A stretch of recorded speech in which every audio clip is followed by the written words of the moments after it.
Ayan, for today's video, ang atake natin ngayon ay mag-unboxing.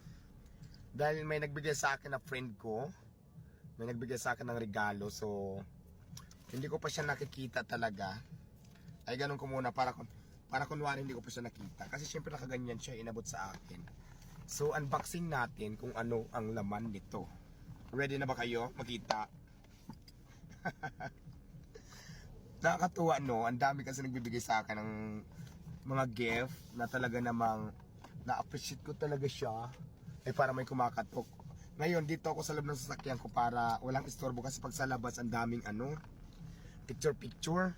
Feeling ko tuloy, kamukha ko na talaga si Ivana Alawi talaga. Super pa picture. Kaya para hindi tayo maistorbo, maraming ang sumisilip dito sa sasakyan ko. Dito tayo sa loob.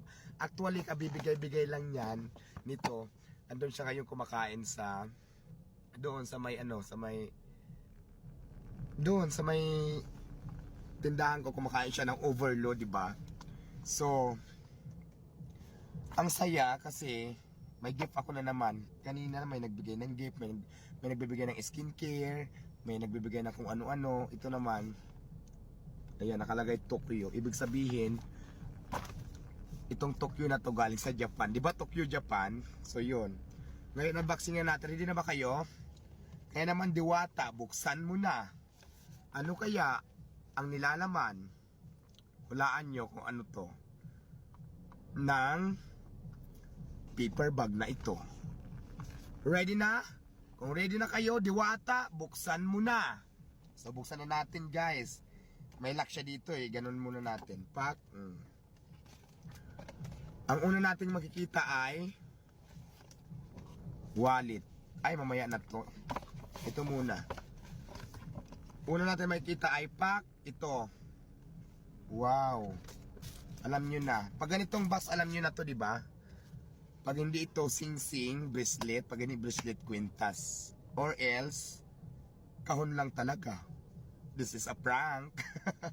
Pero tingnan na natin. Ready na ba kayo?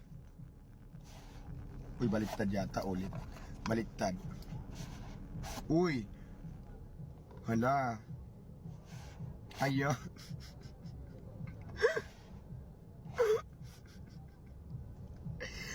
Ang ganda. Ang nilalaman ng box na ito, Diwata, pakita mo na. Ang laman ng box na ito ay isang mamahaling gamit na nakalagay pa sa ganito. Diba? May relo. May relo siya. Relo ang binigay sa akin na napakaganda. Tingnan ko nga kung kasya sa akin. Ang ganda ng relo, oh.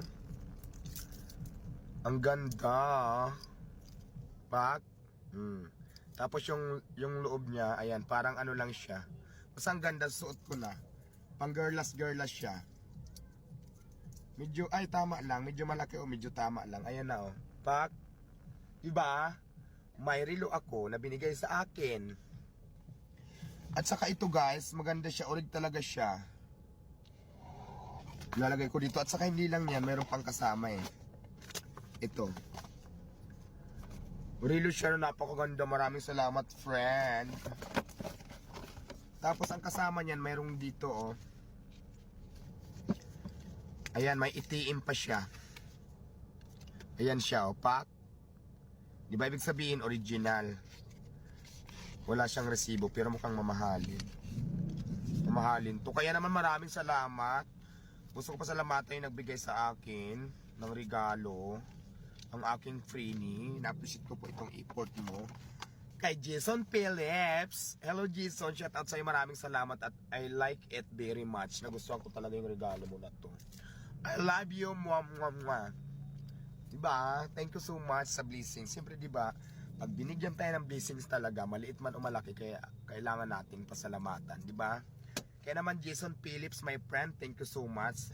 Bawi din ako sa iyo soon. So, yun lang. I love you, Jason. Bye.